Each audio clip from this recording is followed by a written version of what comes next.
Com as transformações dentro das profissões e também a humanidade sempre querendo estar por dentro de novas formas para se tratar, surgem novas oportunidades dentro das quais as pessoas podem realizar os seus tratamentos para diagnosticar problemas que muitas vezes aparecem de forma inusitada no nosso dia a dia. É assim, nós começamos a ter um determinado tipo de comportamento e quando menos percebemos, já transformamos aquilo em uma rotina que muitas vezes consome o nosso dia a dia. Por estas questões, hoje nós vamos falar com uma pessoa que utiliza uma técnica fundamental para quem quer trabalhar transtornos ou até mesmo aperfeiçoar o modo de ser. Vamos conversar com Renato Lieberman. Ele é psicólogo, psicanalista e também hipnólogo. Renato, seja bem-vindo ao nosso programa em Foco. Obrigado, Henrique. Obrigado pelo convite e vamos conversar sobre esse assunto que é maravilhoso e cheio de mitos, cheio de coisas estranhas envolvendo a hipnose e eu acho que o público vai se interessar bastante sobre o assunto. Maravilha. O Renato, como eu disse, ele é psicólogo, psicanalista, também hipnólogo e hoje vai falar com a gente sobre esse tema tão importante, mais especificamente sobre a hipnose clínica. Mas antes de mais nada, Renato, eu queria que você se apresentasse um pouco para o nosso público, fale um pouquinho de você. Bom, eu sou psicólogo, psicanalista e hipnoterapeuta. Tenho uma primeira formação como engenheiro civil, trabalhei uns anos com engenharia e, paralelamente a isso, eu caí de gaiato num curso de terapia de vidas passadas. Foi onde eu conheci a hipnose. E nesse curso eu começava a ver um monte de experiências estranhas e interessantes ao mesmo tempo e eu falei, eu preciso entender um pouco mais isso. O que eu fui fazer? Psicanálise. Aí eu fiz 2 formações em psicanálise, fiz pós-graduação e na psicanálise foi me explicando algumas coisas das terapias de vidas passadas.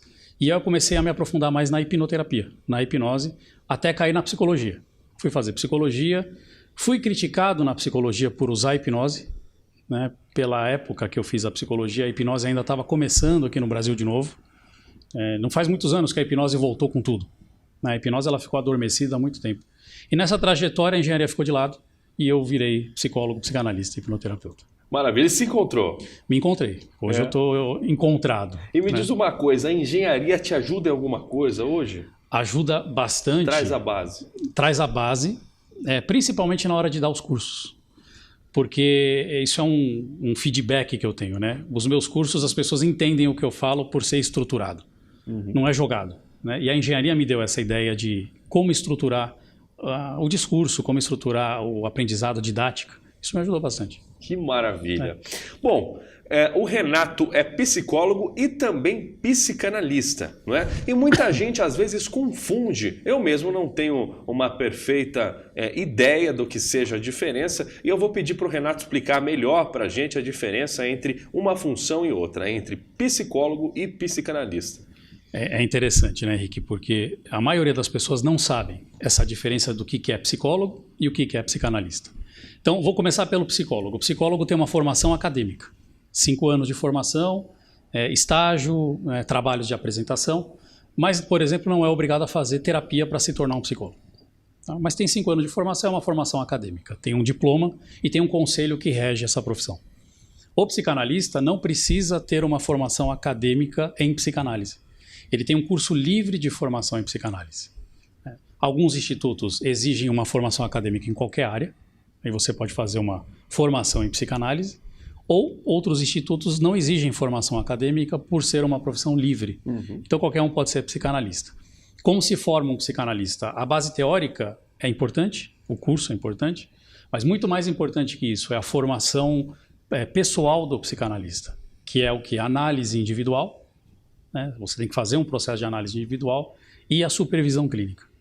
Esse tripé é o tripé analítico, né? A formação em institutos reconhecidos, a supervisão clínica e principalmente a análise pessoal. Muito bem. Agora eu queria que você falasse pra gente, Renato, já entrando dentro do tema de hoje, para quem nunca ouviu falar em hipnose, dá um conceito simples pra gente e dá uma aprofundada aí.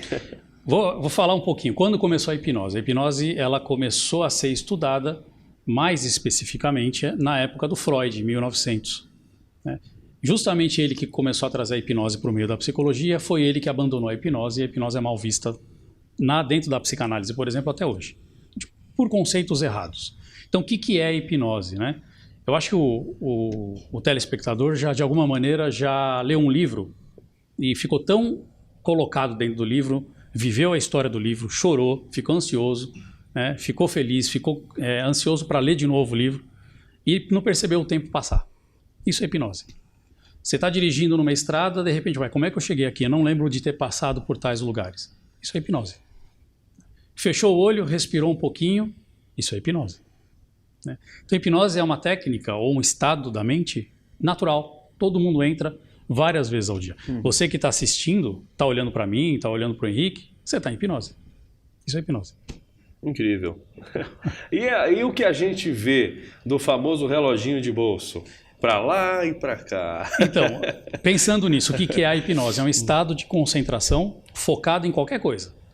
Então, se eu tiver um reloginho de bolso que vai para lá e para cá, eu estou focado no movimento dele e eu entro em transe. Né? Quando eu estou focado na respiração, eu entro no estado hipnótico. Então, toda vez que a minha mente está focada em alguma coisa, e o reloginho é uma delas, mas é uma coisa clássica, né? Hoje não se usa mais, você está em estado hipnótico. Que beleza.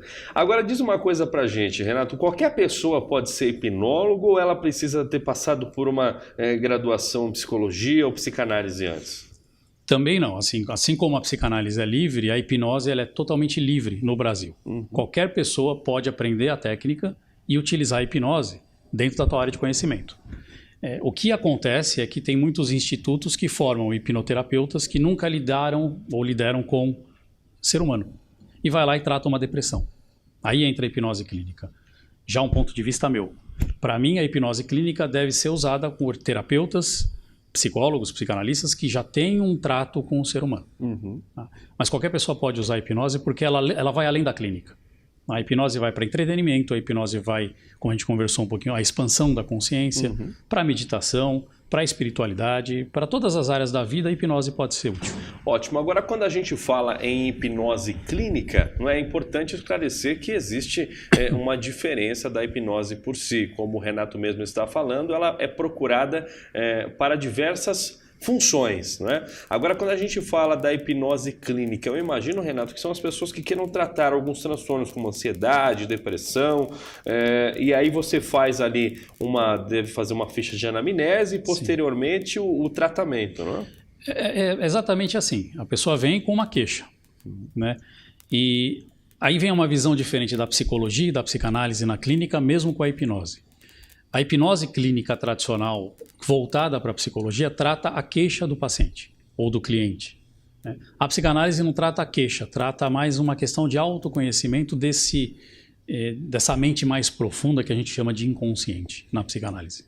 Então tem duas formas de eu tratar. A pessoa vem com uma fobia, em uma sessão você tira a fobia da pessoa. Ela tem fobia de barata, fobia de rato, fobia de avião. Você faz lá uma hipnose e ela sai de lá sem problema nenhum. Só que o que causou essa fobia? Nem sempre a fobia de um inseto, por exemplo, é um inseto. Tem questões relacionadas afetivas com a mãe, com o pai, na infância.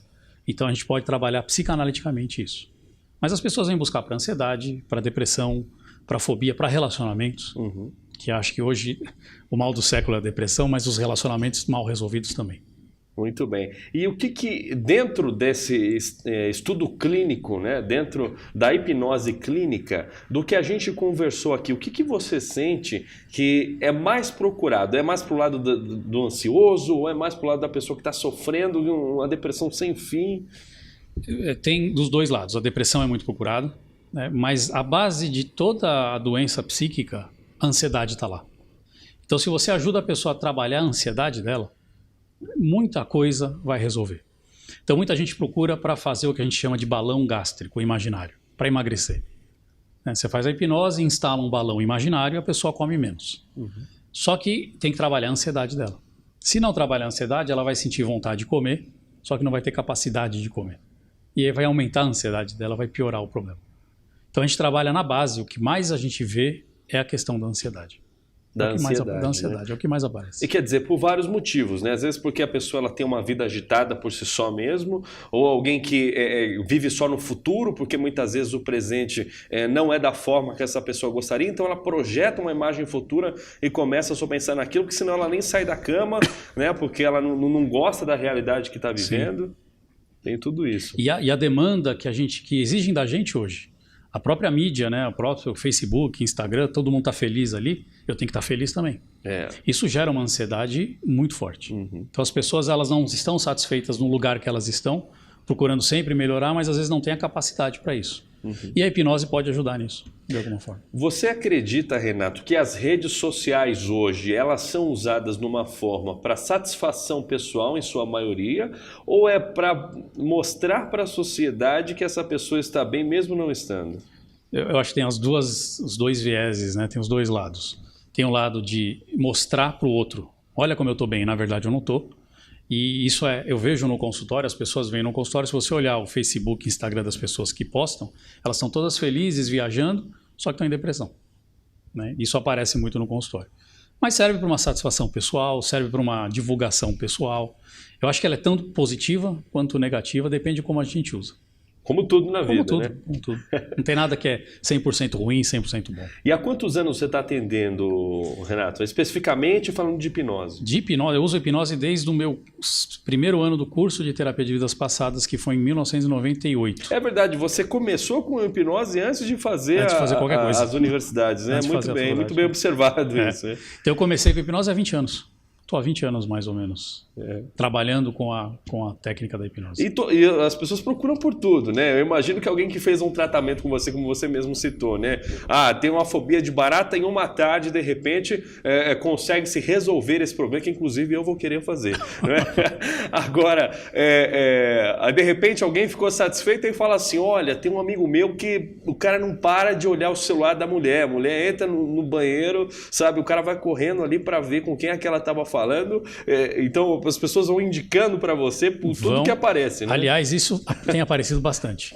Tanto o homem que olha para o celular da mulher e a mulher que olha para o celular do homem por insegurança, e a insegurança é da própria pessoa. Tá? Muitas vezes não tem o porquê olhar. Então a hipnose ajuda bastante nos vícios, nas compulsões. Né? Hoje tem muita gente procurando hipnose e acha que é mágica. Você consegue fazer eu esquecer meu antigo relacionamento? Se você faz assim, eu não lembro mais do meu ex-namorado, da minha ex-namorada, porque eu estou sofrendo muito. Não dá, né? Tem gente que fala que dá, mas não dá. Você tem que trabalhar a pessoa, geralmente é uma baixa autoestima, e a hipnose ajuda no trabalho da autoestima, e ela consegue sair bem. É um conjunto de coisas. É um conjunto. Né? Muito bem, estamos aqui conversando com Renato Lieberman, ele é psicólogo, psicanalista também, trabalha com hipnose, é hipnólogo. Nós vamos a um rápido giro comercial e já voltamos com mais esclarecimentos acerca deste assunto e prometo que vai ser ainda melhor. Fique conosco.